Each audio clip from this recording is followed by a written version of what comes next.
जब मैं उसके सामने प्रकट होता हूँ और वो जब मेरा जी भर के दर्शन और दीदार करता है, चाहे वो जागृत अवस्था है, चाहे वो स्वप्न की अवस्था है, चाहे वो सुषुप्ति अवस्था है, और चाहे उन्मिन, जिसको उन्मुनी अवस्था कहते हैं, तुरीय अवस्था कहते हैं, जिसमें ज्ञान हो जाता है, ज्ञान की जो अवस्था है, कैवल्य ज्ञान की जो अवस्था है। तो मैं ये बताना चाहूँगा कि ऐसी शीश रहस्य को जानने के लिए the first and the foremost and the last and the ultimate requirement of our this life is सदगुरु भगवान की खोज। सदगुरु ऐसे परम तत्व को जानने वाले की, परमेश्वर के जानने वाले को, जिसने परमात्मा को देखा हो वही हमें दिखा सकता है, जिसने जाना हो वही हमें जना सकता है, जिसने समझा है वही हमें समझा सकता है, जिसने साक्षात्कार किया ऐसा सदगुरु हमें आमने सामने बैठकर साक्षात्कार करा सकता है। तो मैं आपको अर्ज करना चाहूंगा कि इस चंचल और चलायमान मन को ये दुनिया के जितने भी रसास्वादन है, जितने भी सुख और भोग हैं, ये त्रिगुणात्मक जो माया है, जो रजोगुण की है, सतोगुण की है और तमोगुण की जो त्रिगुणात्मक माया है, दृष्टिमान प्रपंच है, ये सब इस चंचल और चलायमान मन का विलास है। इसमें सारा इसका प्ले ग्राउंड है, इसमें कहीं भी जा सकता है, कहीं भी कोई भी खेल खेल सकता है। इसके ऊपर परमेश्वर की तरफ से सासंग जी, काल भगवान की तरफ से इसको पूरी की पूरी इस पंच भौतिक शरीर के ऊपर राज करने की पूरी इसको सामर्थ्य होती है, कंपिटेंसी होती है। तो इस मन को रिझाने के लिए, इस मन को समझाने के लिए सिर्फ नाम भक्ति, नाम भक्ति, नाम भक्ति और अपने स्वरूप का ज्ञान होना, इसको जीव को समझाना है कि ये जीव तू जो अपने आप को समझ रहा है, इस दुनिया के खेल तमाशों में, इस दुनिया की रंगरलियों में, इस दुनिया के रिश्ते नातों और सगे संबंधियों के मोह फांस में, इस काम कंचन और कामनी के मोह फांस में, इसकी आसक्ति में, और जो जड़ पदार्थ है संसार के अंदर, उनको इकट्ठा करने की जो प्रवृत्ति है,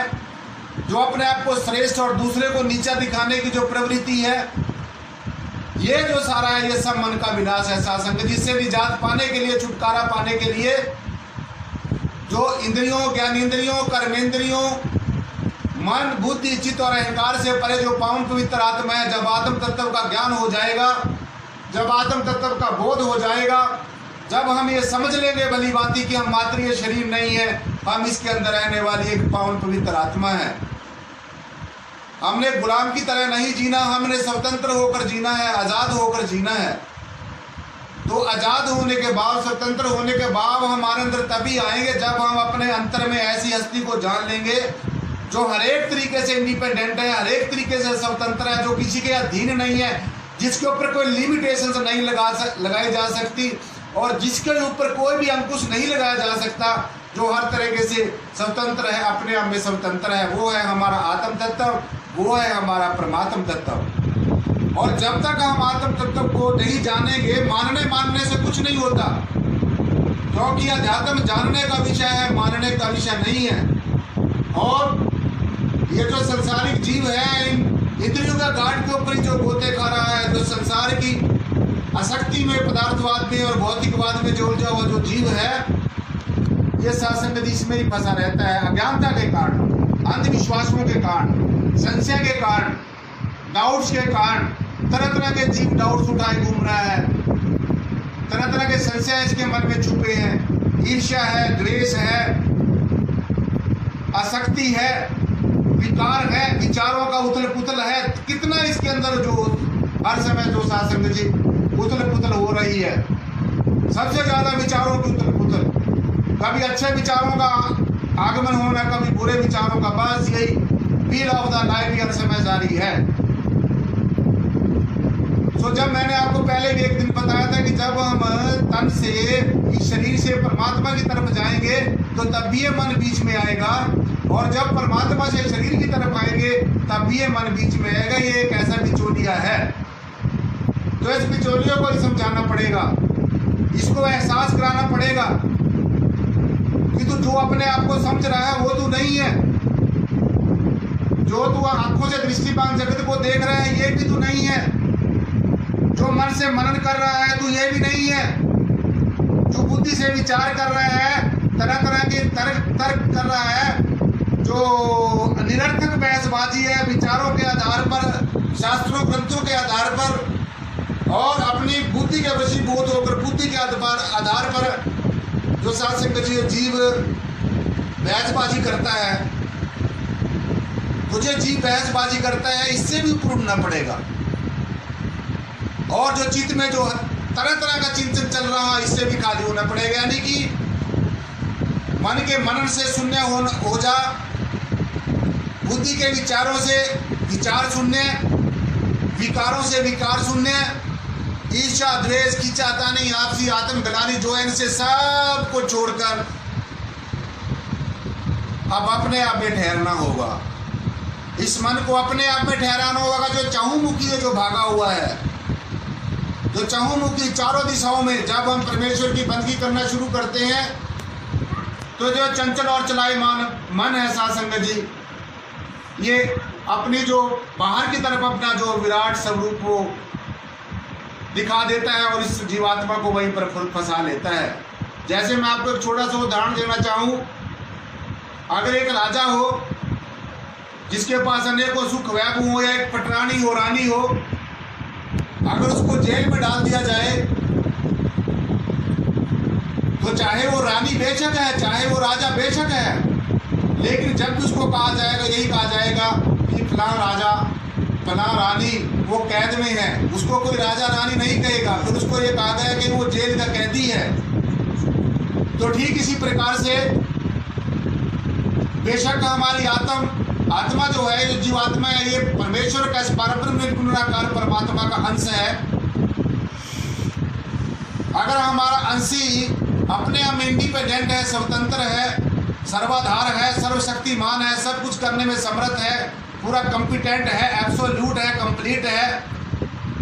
तो हमारी जो आत्मा है, जीवात्मा, जिस परब्रह्म निर्गुणाकार परमेश्वर का, इस सर्वाधार परमेश्वर का, जो हमारे दाएं भी है, जो हमारे भाई है, जो हमारे आगे है, ये हमारे पीछे है, ये हमारे ऊपर है, ये हमारे नीचे, हम सब इसी के बीच में बैठे हैं और ये हमारे बीच में बैठा, चारों तरफ हमारे चौगिर्द हमारे राम जी। ये जो रमा हुआ राम है, ये जो स्वतंत्र अपने आप में है, जो परम चैतन्य हस्ती है, ये मालिक है कुल खंडों ब्रह्मांडों का, जो मालिक है साध संगत जी, जिसको ब्रह्म विष्णु महेश भी जिसका ध्यान करते हैं, सब जीव जंतु जितने भी शरीरधारी हैं, प्राणधारी हैं, सब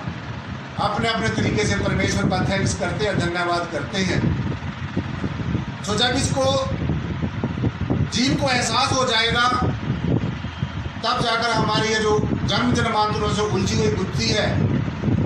जन्म जन्मांतरों से जो हमारी उलझी पहेली है साध संगत जी, तब जाकर ये सुलझेगी। तो इसको मन को समझाना पड़ेगा कि ये मना अब संसार में बहुत सैर सपाटा कर लिए हैं, अब संसार के बहुत सुखों का तूने सुख भोग कर लिया है, संसार के बहुत जो स्वाद है उनका बहुत रसा स्वाद कर लिया है, बाहर की जो यश मान कीर्ति भी प्राप्त कर ली है,